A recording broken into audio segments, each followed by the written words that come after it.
Hoki rawa mai anō ki te wā kāinga nei, he whakahonohono anō I ngā whakatipuranga ki o rātou tūranga waiwai. Koera te whāinga a tētahi whārangi ipurangi hou.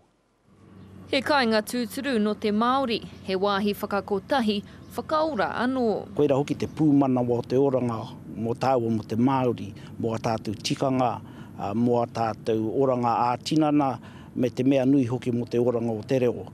Kia kore ai e memehanga tikanga, koinei te whārangi ipurangi e tūhono ai ngā uri o te tai tokerau me tāmaki makaurau ki o rātou marae.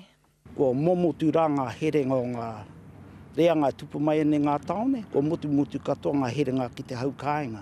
Nā ko noho moke ngā marae o te kāinga, nā ko noho mai rātou ngā hika o te kāinga, ko noho moke mai ngā taumata wera mai katoa. Aha kua mōhio kea hirini tāne kei hia tōna marae, hei tāna toko maha noatu tōna reanga ka whai hua. He māma noiho ki te mahia, he māma noiho ki te mea kore koe mōhio kei hia tō marae, kei hia te wāhi haere ana koe.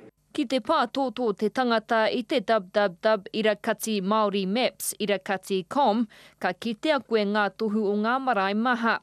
He pikitia, he whakamārama, he mahere hoki, hei whai atu. Tērā pia kei haere koe ki te taitangi. Hari rongi tō rorohiko, mahia te ingoa o tō marae, ka titiro koe, ka kitia koe. Ko tākuta Paul Taps o tētahi o ngā kairanga hau mo te kaupapa, hei tāna he timatanga noiho tēnei. Māori Maps will cover the whole country, all 800 plus tribal marae. And we hope to complete that within the next 2 or 3 years. He tohu mā te whakamahi I ngā rauemi o e neira, I ora tonu ai ngā taonga tuku iho.